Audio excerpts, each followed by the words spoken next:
Welcome to Sober Solutions. We are a weekly recovery podcast not affiliated with any particular 12-step or recovery program. However, you may hear us mention them. My name is Jason, and I'm an alcoholic and addict. My name is Chris, and I'm an alcoholic and addict. My name is Ben. I'm an alcoholic and addict. And welcome back to Sober Solutions Podcast. It is episode 15. And tonight we're going to be talking about emotions, a very interesting topic around recovery. And we have a guest with us tonight, Victor. And Chris, I know you know Victor pretty well, so why don't you introduce him? Yeah, Victor's my sponsor. I do the NA program. He's big into the literature. He's very versed in that. He's an amateur comedian. He's opened up for Artie Lang. I found out today he did Blues Brothers impersonations, I guess. He's a teamster. He's just a man of many talents. He's a very wise and funny guy, but he keeps it real. So, Victor, you want to give us a little summary over how you got here, and we'll end it with talking about emotions? Okay, beautiful. Okay, everybody. My name is Victor Ponte, and it's amazing how you do something for your pretty much for almost your whole life. I mean, 20 years. Almost 20 years. I impersonated John Belushi and the Blues Brothers, and it's like you get this little circle of like you, your partner, and your agent, and everybody outside of that. Your friends never come see you unless you're doing like a fundraiser somewhere, and they can just come and watch you at a street fair or something. Otherwise, it's just like a business. And then like when you're all done doing it, you think like everyone knew, and really like nobody knew. So life is funny. But I got here. Listen, I got clean when I was 50 years old. I could never put more than a year clean time together and stop using drugs.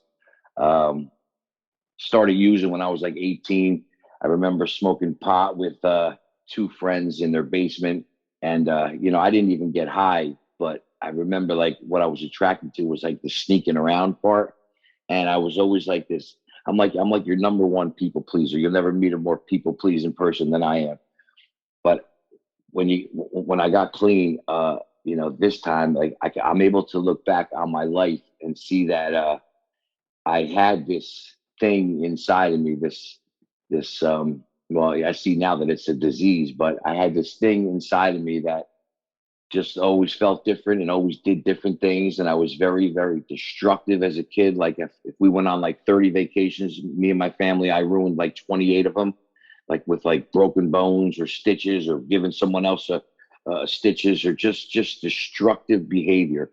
I remember we used to go to Seaside Heights to visit my grandparents every summer. And I remember like the first time I went on a beach, I was like 5 years old the first time I went on a beach, and my mother put me down on the blanket, and I started eating the sand, and she smacked my fingers out of my mouth, and then I started biting my fingernails, and ever since then I was like the worst fingernail biter you'll ever meet.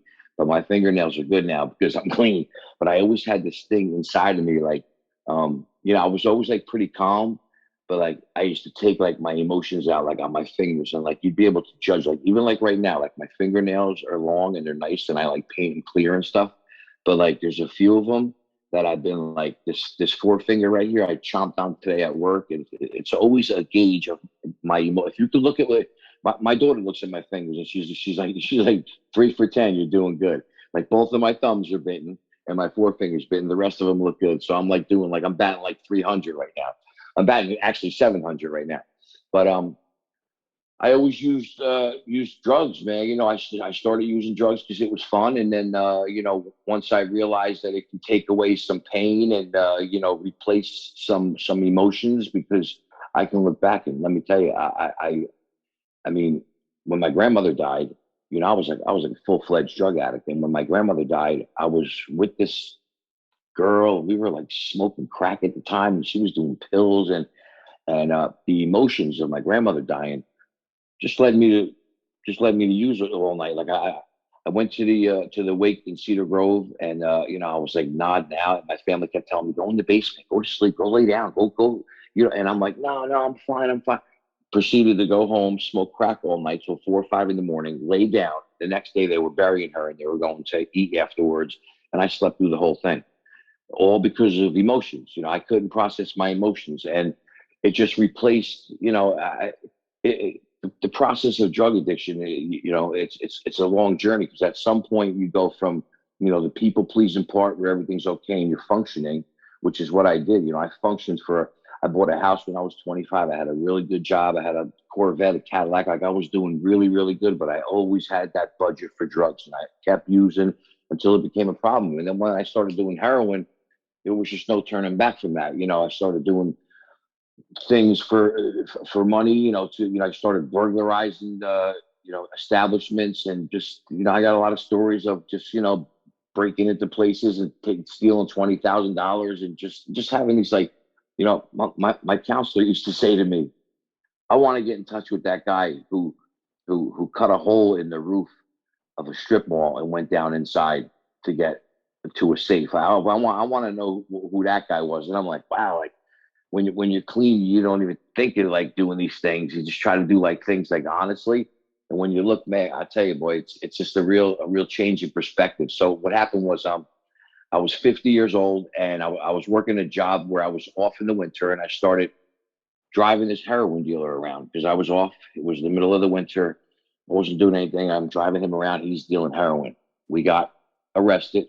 An informant informed on us to the Bloomfield Police Department, and they were following us for a little while, and they got us and pulled us over. And I wound up, thank God, that morning when I woke up, because 2 days before we got arrested, I told the guy who I was running around with, I can't stand myself anymore. Like, I can't stand that I need dope to function.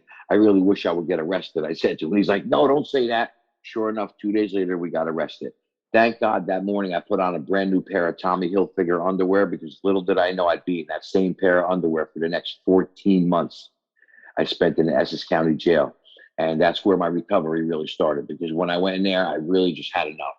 I just had enough. Like, things had to change. And drug addiction will have you so buffaloed and so much in denial that you'll know something has to change, but you won't say it's the drugs. I need to do this. I got to get a job, but you will never say, this is what the area of my life I have to clean up, is the drugs, because the drugs is bringing me to all this. It's worsening. It's adding to my bad behavior already. So, I don't know how far you want me to move in, but I can say that every single good thing in my life is because every single good thing in my life has a tie back to me being clean. Anything that has to do with family, anything that has to do with relationships, anything that has to do with the spirit, anything that has to do with employment, it all ties back to the fact that I came in here and decided to live differently. And, perspective, man. I mean, there was a time in my life where I said, how am I ever going to live without drugs? How can I have any fun if I don't have any drugs? And now, now my perspective has changed. So it's all good just for today. And, if you want to get into the emotional aspect of this, because what I did was I looked at some of the work that you guys done already, and I listened to some of the other podcasts, and I said what haven't they talked about yet? So emotions, I feel, is just a very big part of drug addiction, because I remember when I was using it. I remember when I used to, like, get into these like emotional quagmires. Like, I would, like, be going through something with my relationship. I'd be screaming at my girlfriend, and the first thing I thought about when I hung up is what I drove a yellow Corvette, and depending on where I was going, the first thought I would have is I used to put this ounce of weed down where the brake, and I used to say to myself, how much is it? I would do. I was always how far I could go was how much weed I had, and everything was drug based. And hey, I got clean at 50. So my message is that you're never too anything. You're never too anything to get clean. You're never too old. You're never too broke. You're never too hurt. You're never too depressed. You're never too alone. You're never too anything to make your mess into a message. So that's my message for tonight. And we can talk more about the emotional things, because our literature talks about it. And like you said, Chris, I'm a literature buff, so our literature. You know, I mentioned the emotional detox because one of the sentences in our book talks about the physical detox is over pretty quick when we get clean, but the emotional detox sometimes could last a lifetime. For me, like I needed the program because once I went to jail for 14 months, they let me go on drug court after I had already pleaded out. So I was like, people convinced me to go to drug court, and thank God I did. Thank God I went to a program because in jail is where it started, but in the program is where it really got real because I was stuck in there with a bunch of men who I kind of related to and didn't relate to. When I was in jail, I really didn't relate to too many people. So when I went to the program, you know, I related to guys my age. Some Italian guys. I had some. I went through a lot of emotions in there. Emotions where I was like, I didn't know what to do, but I couldn't use. So I learned how to start to deal with my emotions in the program, and thank God I did because when I came out, I was so much better than I was when I went in. So I don't know. I guess you guys got some questions for me. So Thank you, Victor. We really appreciate you sharing part of your story with us, and I'm sure there are many other stories that you could share. I just want to congratulate you for getting sober at 50. We have a lot of people in a lot of different age demographics, but I totally agree with you.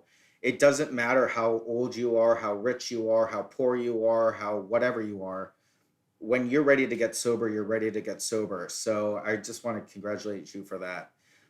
You mentioned emotional detox, and one of the things that I would like to talk a little bit about, and it may be in the same vein, is emotional sobriety. So if I were to define emotional sobriety, I would use probably a cliche like happy, joyous, and free. But what does emotional sobriety mean to you? well, emotional. If I was to take those two words, emotional sobriety, to me, it would be a gauge. It would be a gauge. I would stick a word in the middle. I would say emotional stability in recovery. Like what is the gauge on your emotions?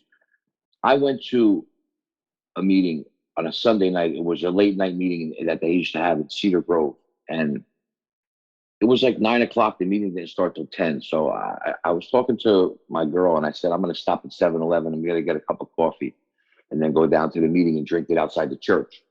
So when I walked into 7-Eleven, there was two guys scratching lottery tickets, purple ones. And something told me buy a lottery ticket. I don't buy lottery tickets. I bought one. I get in the car. I go back to the church. I'm having my coffee. I'm scratching the lottery ticket. I go, does that say $1,000? I couldn't see. I had no glasses on. I'm going, does that say $1,000 that I won? So I couldn't read. So when the meeting started, I grabbed two young guys. I said, what does this lottery ticket say? They said, you just won $1,000. I said, yeah, I thought that's what it said. And I put it in my pocket. And they said, they're looking at me and they said, I can't believe you're not even excited. I said, let me tell you guys something. I learned don't get excited in recovery. Don't go to a friggin' 10 or a 9. Don't go to a 1. Don't go down to a 1 and 2. Don't go up to a 9 and 10. Try to keep yourself right at a 5. As soon as I saw the lottery ticket, I went, okay, my rent was 500 at the time. I said, that's 500 there. I said it there. And right away, the money was spent. So the kids couldn't imagine that wasn't a trigger for me. They were like, man, if I won $1,000, I wouldn't be in this meeting, they said. And I didn't even think along those terms. That's emotional. That's emotional. That's emotions is emotional sobriety is what it is because I'm clean and I'm processing things differently through a different set of lenses, through a different perspective. And that's just it. I would gauge my emotion because we're always going to get emotional. I mean, you could be clean 10, 20, 30 years and you have a fight with your wife or one of your kids gets sick or something dramatic happens, your dog dies. There's always going to be emotions.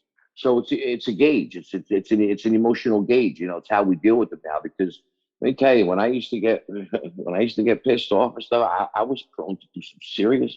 I would hurt myself. Like I would hurt myself. I would jump off something like and hurt myself. Like knowing I was hurting myself because my emotions. I didn't know how to deal with my emotions. And getting rid of the drugs is just one thing that helps. You know. So that's what I would say, man, for emotional sobriety.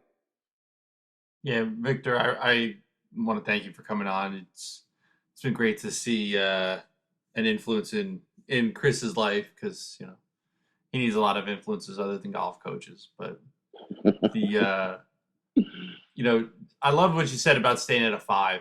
I came in and I was trying to live at that pink cloud for a long time, and eventually it just peters out. Eventually, life just comes in and hits you.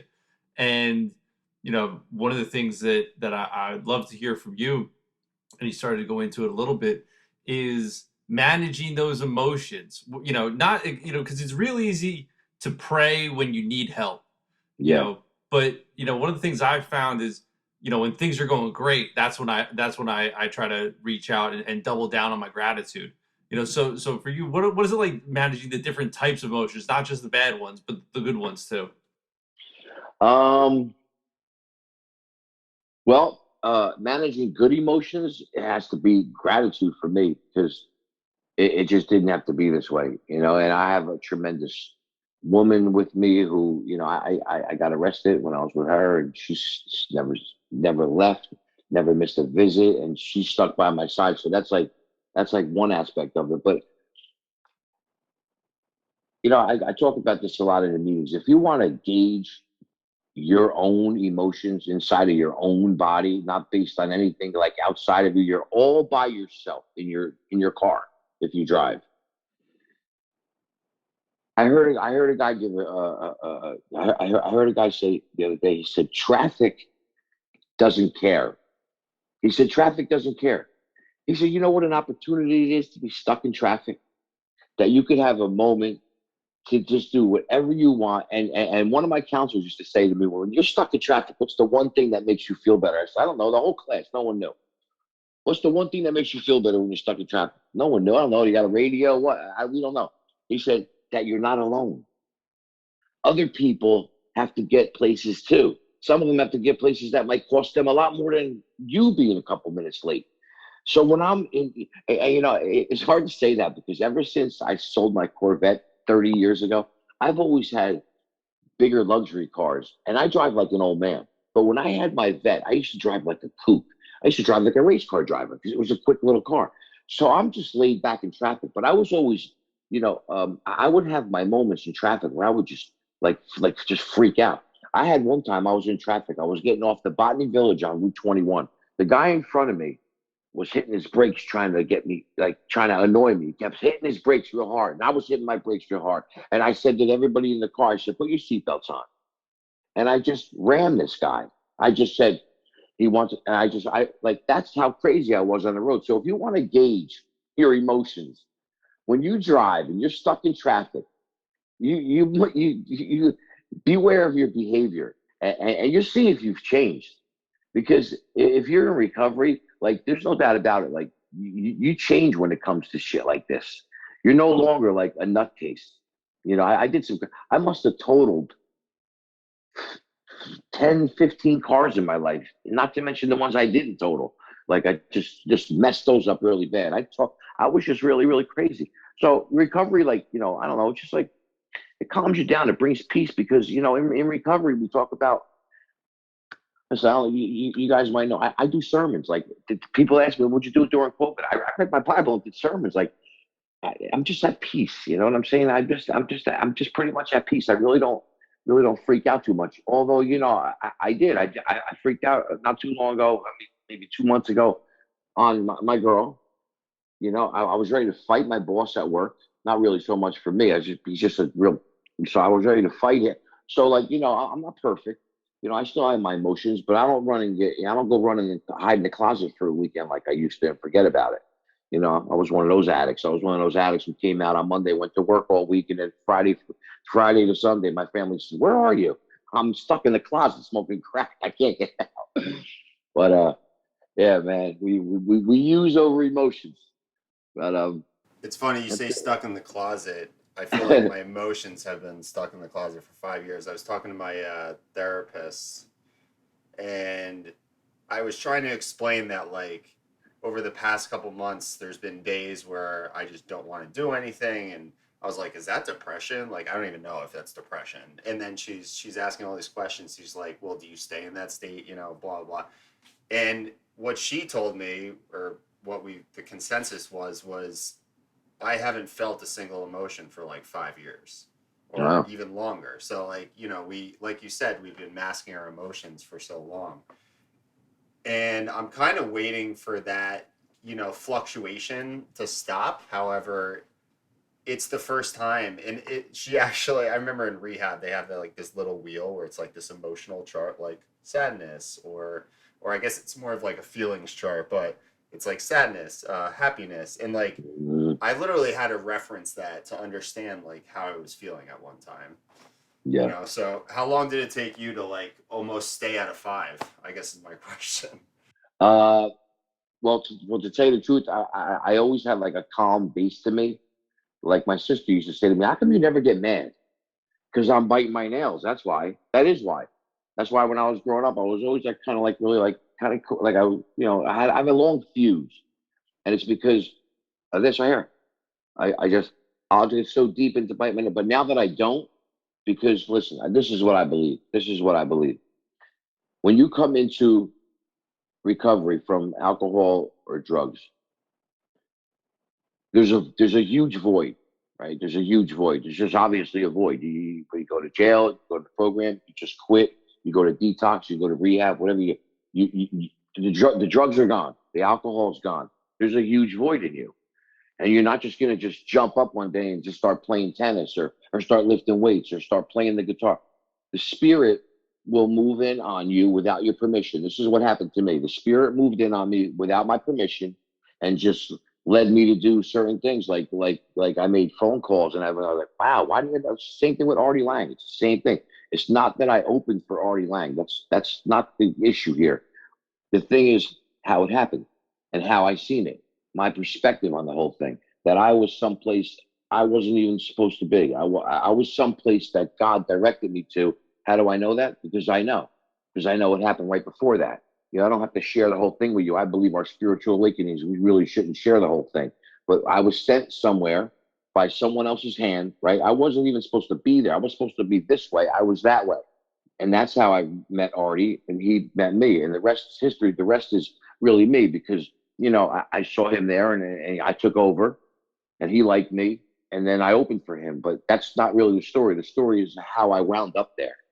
So recovery is all perspective, and got to try to keep it good. But to answer your question, like I said, I always knew that way. I always knew that way. I knew that long. I always had that long fuse. I knew that calm way. But drugs had distorted me in different ways than other people. Everybody gets everybody's got a different bottom. And I know you guys are in Alcoholics Anonymous, and I saw that one of the questions was what would you tell a newcomer?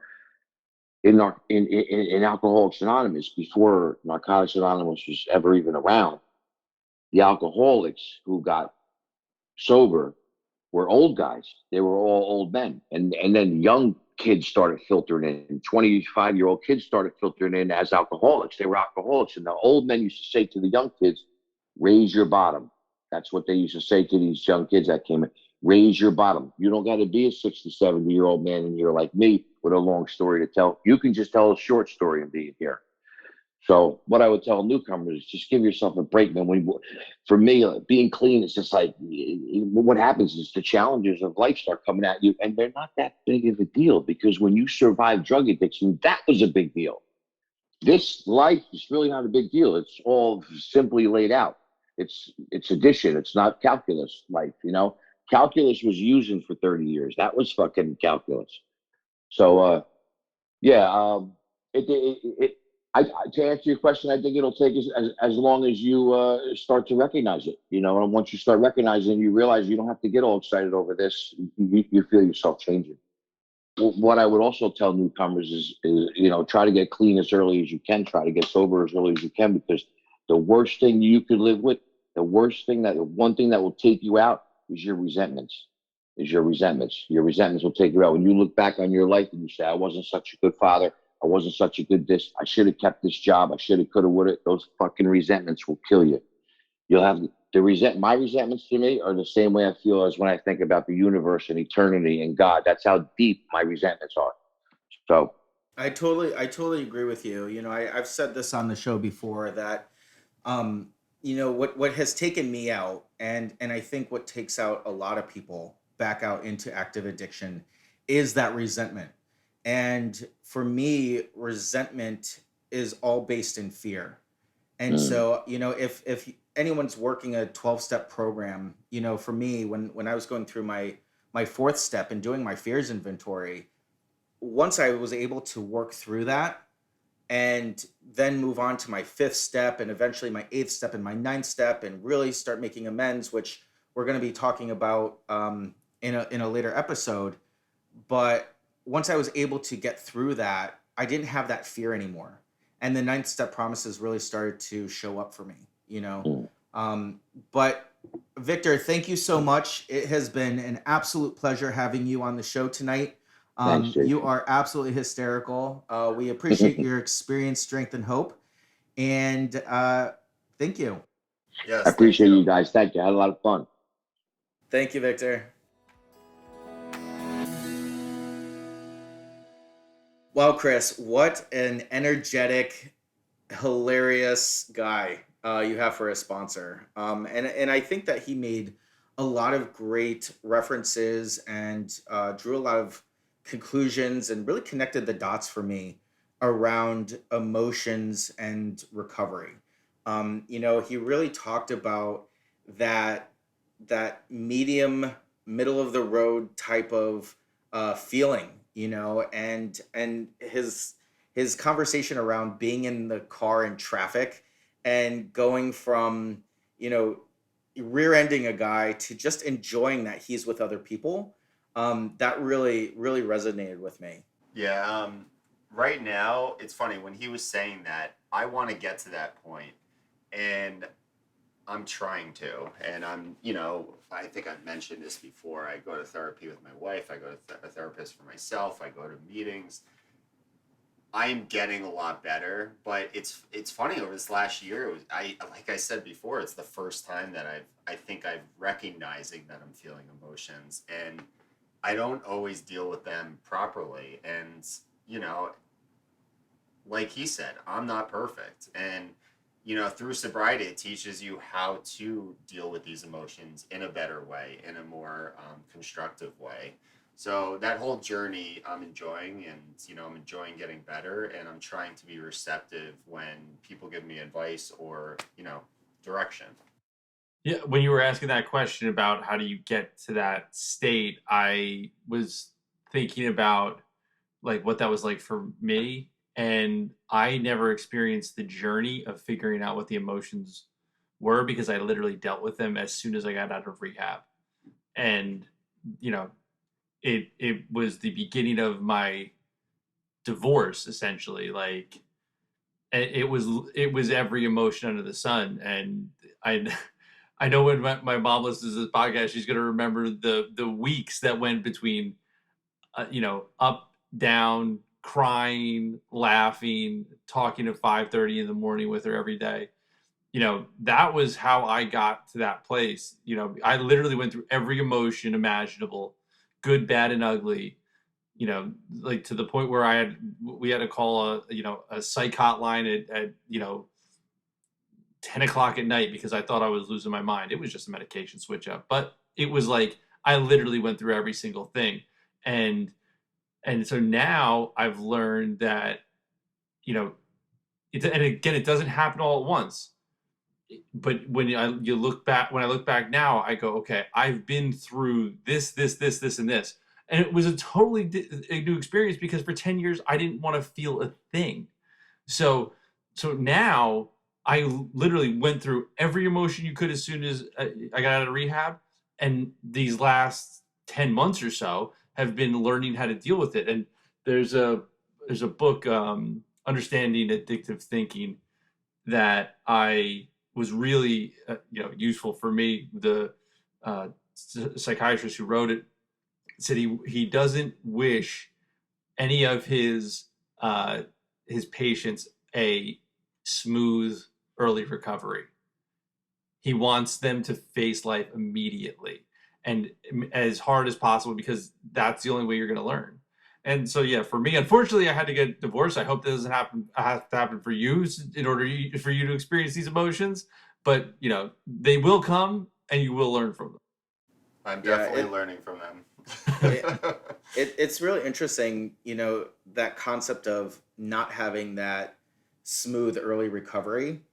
It's like jumping into the deep end of a pool when you're trying to learn to swim. You just got to do it, and just like you said, I also was the one who would run into a bottle, run into a bag when I started feeling these emotions. And what's interesting, as I sit here and think about this, is I notice that I still try and escape my emotions sometimes, but I'm using it with, or I'm countering it with the gym or, food sometimes, which hasn't been a good move for me. So I'm trying to cut back on that. But, so I'm catching myself. But the more and more that I travel down this journey of self love, self discovery, self awareness, the less I run away from the emotion or try and counteract the emotion, right? So if I'm starting to feel scared, I'll run into it. And now it's more of a feel the emotion, understand the emotion, and look at it logically to say, what can I do that will help the situation that I'm in, as opposed to exacerbate or, inflame the situation that I'm in. What you're describing is, do you guys remember that TED Talks around anxiety during Yeah.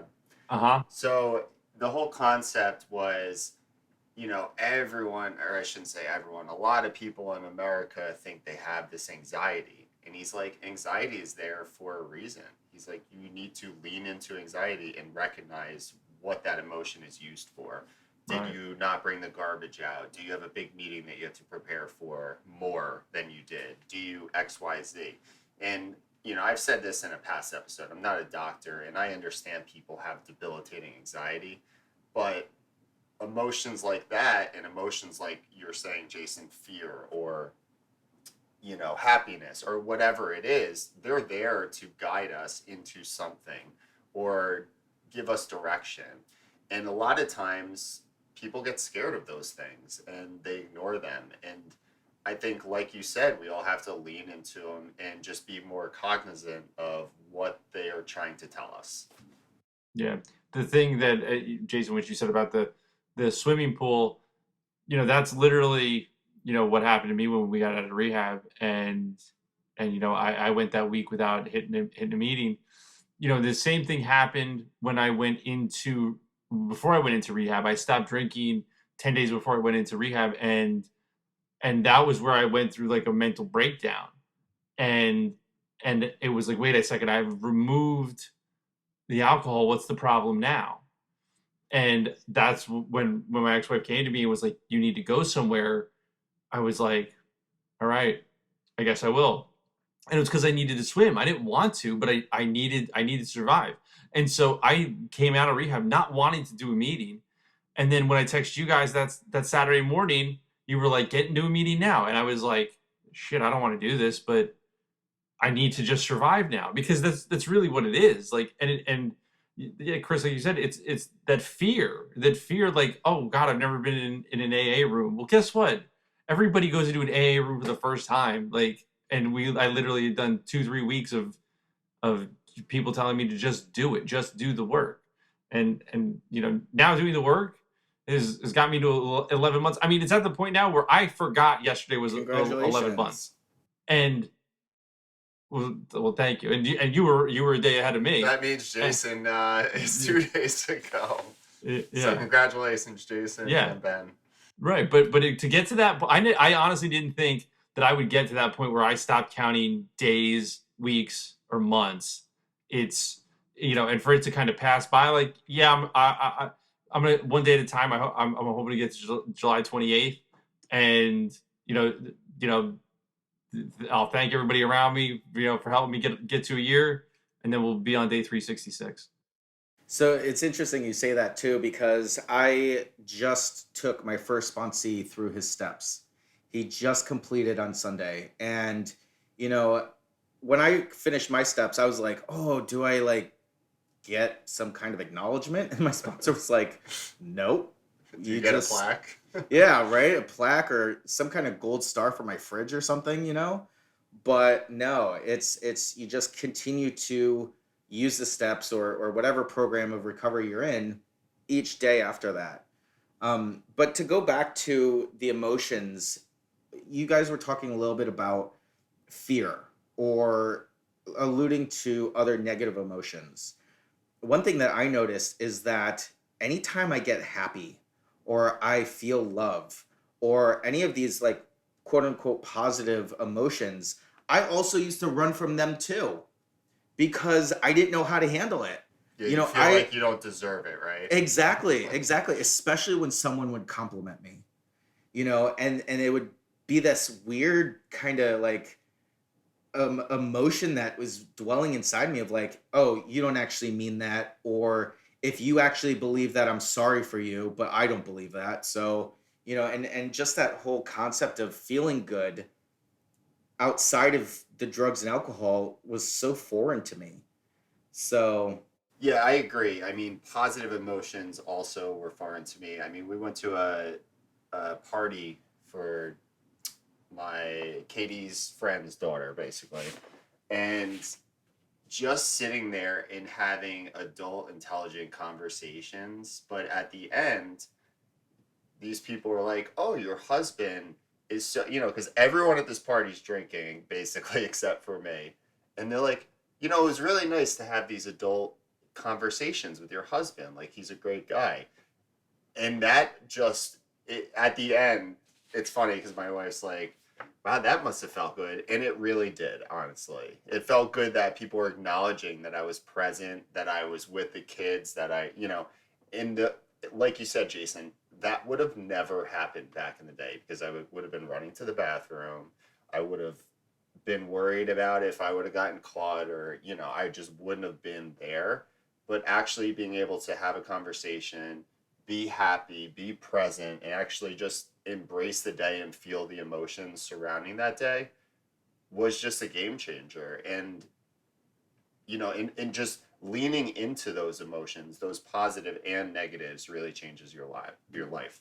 it really does. And I think that as an alcoholic and addict, when my addiction really started flaring up and really started to take a noticeable chunk of my time and my life, that's when I started to become emotionally stunted.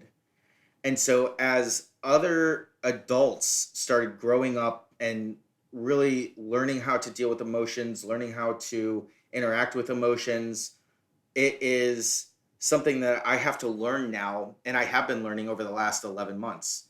So I'm kind of still going through that, but it has been getting easier day by day.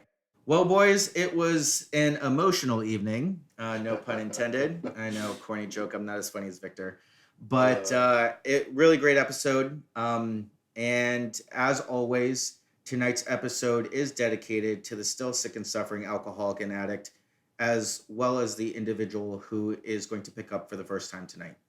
Have a good night, guys. Have a good night. We appreciate your liking and subscribing to our podcast. If you liked what you heard today and would like to support our podcast, feel free to Venmo $1 to our virtual basket at Sober Solutions Podcast.